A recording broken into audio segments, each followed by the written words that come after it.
கிட்டத்தட்ட ஒரு 13 வருஷத்துக்கு அப்புறம் ஒரு தீர்ப்பு வந்துருது அங்கிள். 2002 இந்த மைண்ட் அந்த 15 இந்த ஹேண்ட் அப்படின்னு வச்சாக்கா, அவ்வளோ வருஷமா ஒரு கேஸ நடத்தி, இன்னைக்கு தான் 5 வருஷம் ஜெயில் தண்டனைன்னு சல்மான் கானுக்கு சாயங்காலம் ஃபுல்லா இன்னைக்கு எல்லா இடத்துலயும் சல்மான் கானே அப்படின்றாங்க.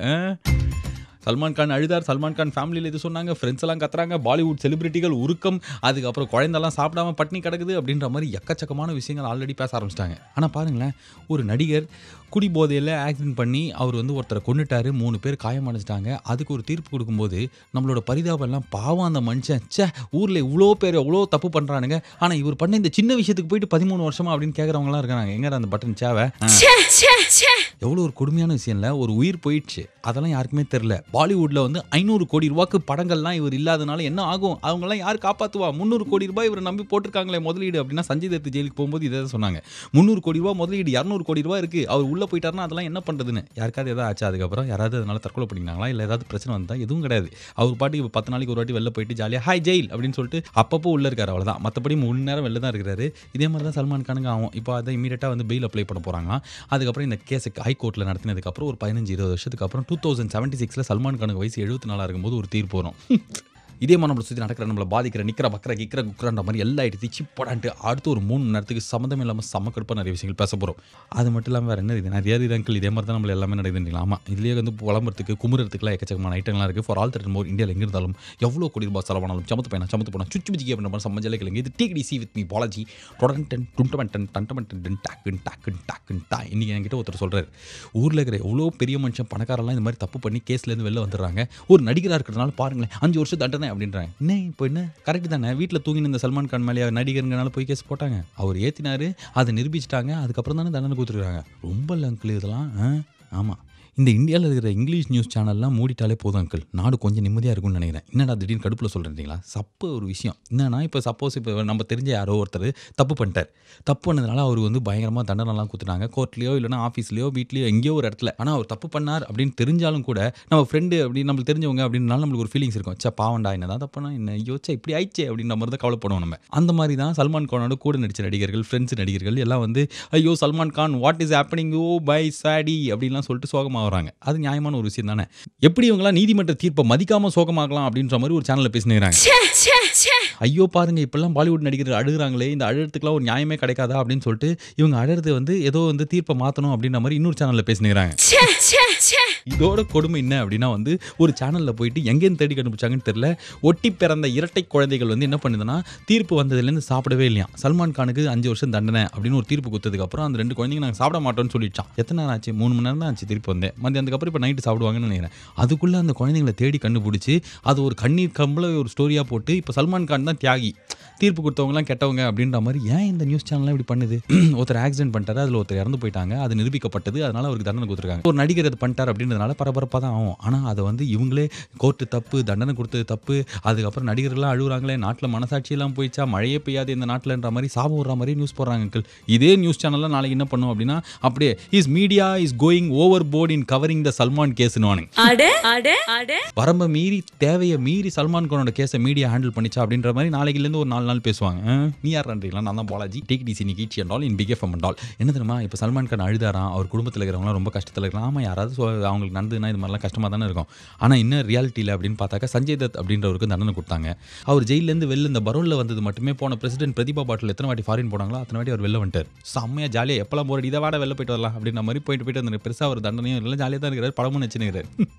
இதே தான் சல்மான் கானுக்கு ஆகும். அதுவும் இப்போ ஆகாது, 2020-25 தான் ஆகும். ஏன்னா இப்போ வரைக்கும் ஹைகோர்ட்டில் அப்பீல் பண்ணலான்ற இது இருக்கிறனால ஹைகோர்ட்டு, அதுக்கப்புறம் சுப்ரீம், எவ்வளோ கோர்ட்டு, நம்ம ஊரில் கோர்ட்டு தான் கம்மி, கேஸ் எல்லாம் ஜாஸ்தியாக நடக்கும் அதில். அதனால் இதுவும் ஒன்று சேர்ந்து நடந்துட்டு போகும். அதுக்கப்புறம் சந்தோஷமாக நம்மளுக்கு ஒரு 47 வயசு ஆகும்போது இதை பற்றி பேசினு இருப்போம். நீங்கள் கேட்டுங்கிறது இதுக்கப்புறம் சல்மான் கான் கேஸ் பற்றி பேசக்கூடாதுன்னு நினச்சிங்க. பாலாஜியோட டிகிடிசி கொடுத்த வாக்கை காப்பாற்ற முடியாத பாலாஜியோட தான் நீங்கள் இப்போ டிகிடிசி கேட்டுக்கிறீங்க. வாட் டிட் யூ டூ அப்படின்றீங்களா? இதுக்கப்புறம் தான் டூயிங். என்ன தெரியுமா, கொஞ்ச நேரத்துக்கு முன்னாடி சொல்லியிருந்தேன்ல சல்மான் கான் விஷயத்தை பற்றி, அந்த கேஸ்லாம் பற்றி இதுக்கப்புறம் பேசவானா அப்படின்ட்டு. ஆனால் இன்றைக்கி அதை மீற போகிறாங்க. ஏன்னா செம்ம கடுப்பாகி ஒரு கோவம் வந்தது, இப்போ 2 கோவம்.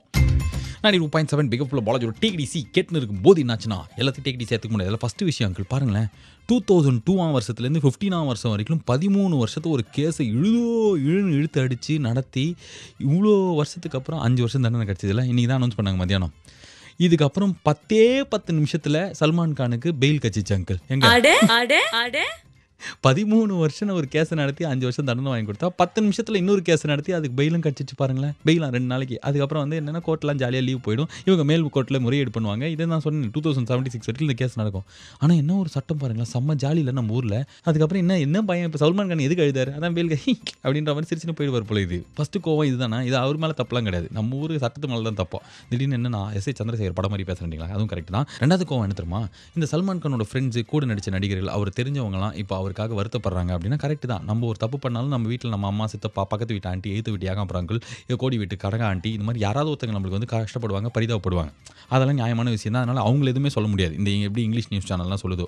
ஆனால் அதுலேயே சில பேர் வந்து சப்போர்ட் பண்ணுறோம் அப்படின்ற பேரில் வந்து ரொம்ப ஓவர் சப்போர்ட், அந்த எப்படி அந்த ஓவர் போது ஒரு சவுண்ட் வருதுல அந்த அளவுக்கு இரிட்டேட்டிங்கான ஒரு சப்போர்ட்லாம் பண்ணி இப்போ அதை பார்க்கும்போது கோவம் வந்து சின்ன தரமாலாம் சொல்கிறாங்க. ரோட்டில் தூங்கினவங்களாம் நாய் எதுக்கு ரோட்டில் தூங்குதுங்க, ரோட்டில் யார் தூங்குவா, ரோட்டில் வண்டி ஓட்டத்துக்கு இருக்குதா, ரோடியில் வேறு எதுக்கு இருக்குது. சப்போஸ் இவங்க பிளாட்ஃபார்ம்லாம் தூங்காமல் இருந்தால் சல்மான் கான் வண்டியை ஏற்றினாலும் யாரும் செத்துருக்க மாட்டாங்கல்ல, நாய் மாதிரி அவங்க படுத்தனால தான் வந்து இப்போ இறந்து போனாங்க. அதுக்கு எப்படி என் சல்லு பாய் பொறுப்பாக முடியும் அப்படின்றது. வாட் இஸ் பைத்தியம் லைக் டாக்கிங், ரோட்டில் பத்துக்கணும் நாய்னா என்ன ஒரு ஆணவ பேச்சில் இது. இன்னொருத்தங்க என்ன சொல்லியிருக்காங்கன்னா கவர்மெண்ட் திட்டிருக்காங்க, கவர்மெண்ட் தானே வந்து ரோட்டில் படுத்துக்கவங்களாம் வீடு கட்டி கொடுக்கணும், அவங்களுக்குலாம் வீடு இல்லாதனால தான் ரோட்டில் படுத்துக்கிட்டாங்க. அதுக்கப்புறம் எப்படி அது சல்மான் கானோட தப்பாகும், கவர்மெண்ட்டோட தப்பு தான். அட பாவிகளா, இதெல்லாம் எங்கேருந்து வந்தது, இதெல்லாம் யார், இதெல்லாம் எப்படி பெரிய ஆளாச்சு, ரோட்டில் பத்துருந்தவங்களாம் நான் என்ன, இது என்ன ஒரு ஆணவ பேச்சில், இது ஆணவ திமிரு தண்டித்தனம் அப்படின்றீங்களா. எங்கள் தாத்தா அப்படி தான் சொல்லுவார், திமிரு தண்டி அயோக்கியத்தனம் அப்படின்னு சொல்லிட்டு. அவர் அயோக்கியத்தில் இழுக்கும்போதே அதோட இன்டென்சிட்டி தெரியும். அதனால தான் சொல்லிட்டு உங்ககிட்ட ஓகே இதுக்கப்புறம் காட் ப்ராமிஸா சல்மான் கான் பற்றி நம்ம பேசலாம், ஓகேவா, வேறு ஏதாவது பேசலாம். 92.7 பிக் ஆஃப் நீங்கள் கேட்டுங்கிறது சம கோபத்தில் இருந்த பாலாஜியோட டேக் டிசி ஜிம்முக்கு போகாமலே உடலை குறைக்க வேண்டுமா, எப்படி இருக்கிறது பல செம்மையாக இருக்கும்ல அந்த விளம்பரம்.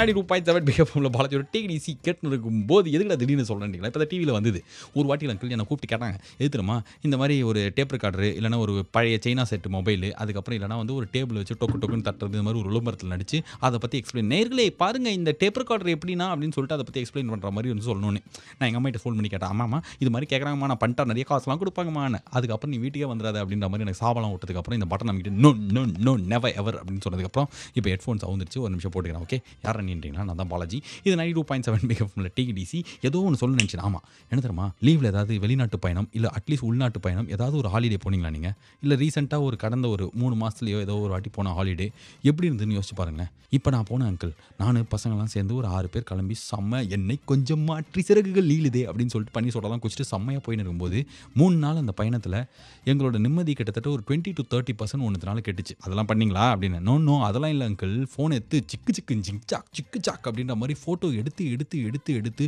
ஒரு பாயிண்ட்டுக்கு அப்புறம் அது ஒரு நியூசன்ஸ் ஆகி அந்த என்டையர் ட்ரிப்பையே அந்த செல்ஃபி எடுக்கிறதுனால வந்து என்ஜாய் பண்ண முடியாமல் போயிடுச்சு. எனக்கு ஒண்டி தான் இது ஆச்சு அப்படின்னு பார்த்தாக்க, நார்மலாக அந்த பசங்களில் நிறைய பசங்க ஃபேமிலியோட போகும்போது இதான் பண்ணியிருக்கானுங்க, இன்னும் வேறு செட்டு ஃப்ரெண்ட்ஸோட போகும்போது இதான் பண்ணியிருக்கானுங்க. அந்த செல்ஃபி எடுக்கிறது அப்படின்றது அந்த நேரத்தில் இருக்கிற இயற்கை அழகை நம்ம ரசிக்க விடாமல் நம்மளை பைத்தியக்காரங்களாம் லூஸ் ஆக்கி விட்டுச்சு அங்கிள். முன்னாலாம் எப்படி போவோம், நம்ம என்ன பண்ணுவோம், முன்னாலாம் ஃபோட்டோ கேமராவே நம்ம வீட்டிலலாம் இருக்காது. நம்ம வந்து இதாவது டூர்லாம் போகணுன்னா பக்கத்து வீட்டு ஆண்டிகிட்ட கடன் கேட்போம். அவங்களும் இருக்கிற 14 ஃபிலிம் இருக்கு இன்னும் ஓகேவா அப்படின்னு கண்டிஷன்லாம் போட்டு கொடுப்பாங்க. அப்படியே அவங்க கொடுக்கலன்னா வெறும் கையை வீசின்னு போவோம்.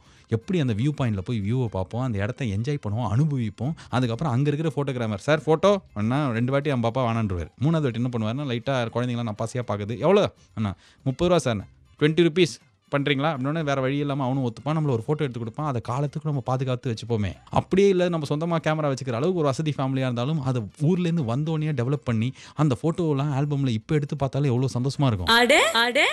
இன்னைக்கு எடுக்கிற இந்த செல்ஃபி ஃபோட்டோ அப்புறம் ஃபோனில் எடுக்கிற ஃபோட்டோ இதெல்லாம் என்னதுக்கு யூஸ் ஆகுது நீங்களே எதுக்கு அங்கிள். ஃபேஸ்புக்கில் ஒரு ஃபோட்டோ போடலாம் கரெக்ட், அந்த 2 நாளைக்கு அதை பற்றி நிறைய பேர் வந்து hey wow you going dear and all you stay that hotel அப்படிலாம் கேட்பாங்க. அதில் ஒரு 2 பதில் சொல்லுவோம். அந்த 2 நாளைக்கு மேலே அந்த ஃபோட்டோ நம்ம எப்போ திருப்பி எடுத்து பார்ப்போம், பார்க்குறதே இல்லைல்ல, ஃபோன்லேயே தான் இருக்குது. மெமரி ஃபுல் அப்படின்னு போது கம்ப்யூட்டரில் ஏற்றுவோம். அந்த கம்ப்யூட்டரில் எந்த இடத்துல அது சொருகி கிடக்குதுன்னு கூட நம்மளுக்கு தெரியாதுல்ல. அப்படி இருக்கிற இந்த nuisance nonsense technology of the ஃபோட்டோலாம் எதுக்கு இவ்வளோ எடுக்கணும். 3 நாள் வேஸ்ட் ஆனதுக்கப்புறம் தான் எங்களுக்கு இந்த ஞானோதயமே வந்தது. That's why I telling and all. Okay நீ கேட்டுக்கிறது ஃபோட்டோவே எடுக்க பிடிக்காத பாலாஜியோட டேக் டிசி கேட்ட பாடல் இடம்பெற்ற திரைப்படம் ஜென்டில்மேன் அப்படின்னு சொன்னால் அந்த புக்குன்னு குத்திருவீங்கல்ல. ஆனால் ஃபஸ்ட் அதில் தான் வந்தது என் வீட்டு தோட்டத்தில். அதுக்கப்புறம் அதே மாதிரி இந்த பாட்டு வந்துருச்சு.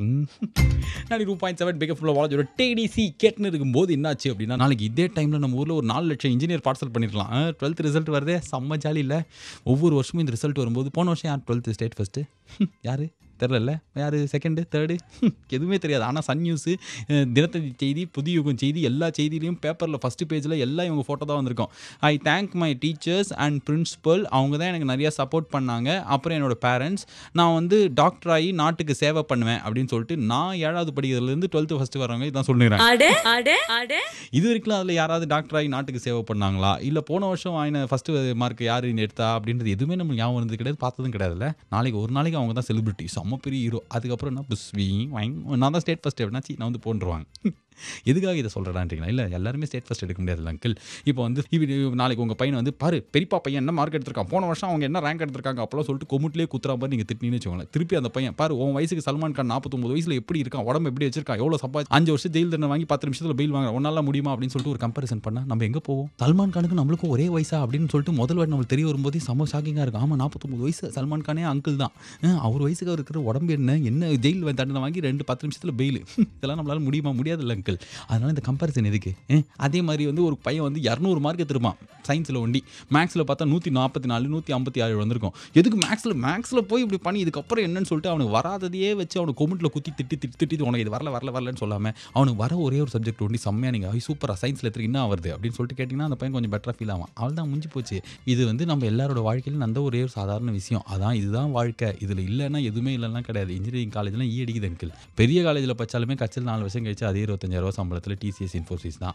அதனால் வந்து நாளைக்கு எதுவும் வாழ்க்கையே மாற்றுற விஷயம்லாம் கிடையாது. இப்போ வாழ்க்கைலாம் ரொம்ப பெருசாகிடுச்சு. முன்னாடி வந்து அது மாதிரி நினச்சிருந்தோம், இப்போ அப்பெல்லாம் நினச்சிக்க தேவையில்லை. ஓகேவா? இதுக்கப்புறம் கருத்தெல்லாம் நாளைக்கு வந்து புரியுறேன். நாளைக்கு தானே ரிசல்ட்டு, கொஞ்சம் பார்த்து தம்பிடே ஒரு பேச்சுக்கு தான் சல்மான் கானோட கம்பேர் பண்ணு. நாளைக்கு அதெல்லாம் கேட்டு போக்குன்னு வாயிலே வாங்கிக்க போகிறேன். நீங்கள் கேட்டு take it easy with me Balaji. எப்படி நீங்கள் மேட்சை பஞ்சாப் ஜெயிச்சது அப்படின்னா அந்த வெற்றியை வந்து பிரித்தி இருந்தால் சல்மான் கானுக்கு டெடிகேட் பண்ணிடுவாங்கல்ல, சல்லுபாய் அப்படின்ட்டு நீங்கள் நடக்கணும் அதுன்னு நினைக்கிறேன். 92.7 பிகப் பாலாஜியோட டேக் இட் ஈஸி கேட்டுன்னு இருக்கும்போது சல்மான் கான் பற்றி இதுக்கப்புறம் பேச மாட்டேன் அப்படின்னு காட் ப்ராமிஸ் பண்ணியிருக்காங்க. அதனால் அதை பற்றி பேச வேணாம். ஆனால் மேட்ச் இன்னும் கொஞ்சம் நேரத்தில் ஆரம்பிக்கும் போது வாழ்ந்து கட்ட ஜமீன்தார் குடும்பம் மாதிரி போன சீசனில் செம்மையான பஞ்சாப் என்ன ஆயிடுச்சுன்னா இந்த வாட்டி தொம்மையாயிடுச்சு. இன்னும் யார் இவங்களாம் எதுக்கு அப்படின்ற அளவுக்கு மேக்ஸ்வெல் லாலிஸ்வெல் என்ன பிளேயர் அங்கிள், நம்ம தானே உருவாக்கி விட்டோம். போன சீசன்லாம் என்ன அடி டிக் சாக் சிக்கு சாக் ஜிங்கு சக்கரன்றான் அடிச்சு ஆஸ்திரேலியாக்கே இங்கே பாரு இந்த மாதிரி ஒரு பையன் இருக்கான் டீமில் எடுத்துக்கோன்னு சொல்லிட்டு நமக்கு எதிராகவே வந்து செம்மையாச்சார். மேக்ஸ்வெல் இந்த வாட்டி ஆடவே இல்லை. என் தலைவன் சேவாகு தான் எதுக்கு இருக்கோன்னு தான் என்ன பண்ணுறோன்னு தனக்கே தெரியாத ஒரு பிளேயர் ஆகி அசால்ட்டு கேட்செல்லாம் விட்டு க்ரௌட்லாம் வந்து சேவாக வந்தாலே சேவாக அப்படின்றாங்க. நம்மளாம் எப்படி பார்த்தோம் சேவாக பேட் எடுத்து சுற்றினானா என்ன சுற்று சொல்லணும்.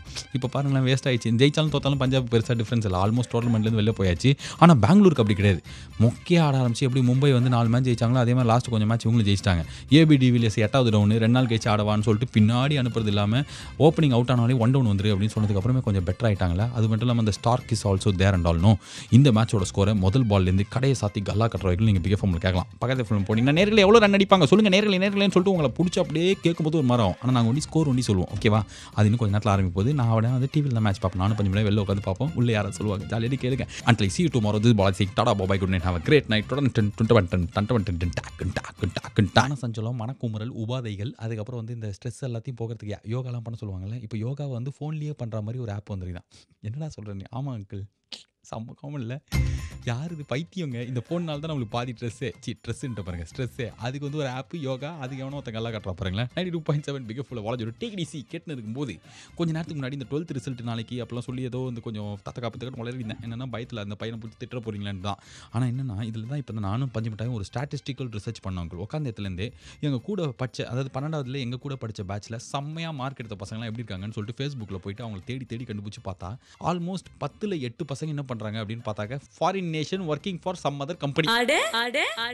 அவங்க வேலையை படிப்பு முடிச்சு ஒரு 10-12 வருஷம் ஆகுது. இப்போ வரைக்கும் யாருக்கையோ வேலை செஞ்சு அவங்க பாட்டு ஏதோ ஒரு ஆஃபீஸ் ஸ்டேட் அப்படின்ற மாதிரி மாறினே இருக்கிறாங்க. நல்லா தான் இருக்கிறாங்க. காசுக்கெல்லாம் இந்த குறைச்சல் இல்லை. வீடெல்லாம் வாங்கியிருப்பாங்க போல. அதெல்லாம் தெரியல, ஃபோட்டோவில் எப்படி அதெல்லாம் தெரியும். ஆனால் வந்து யாருக்கையோ வேலை செஞ்சுருக்கிறாங்க.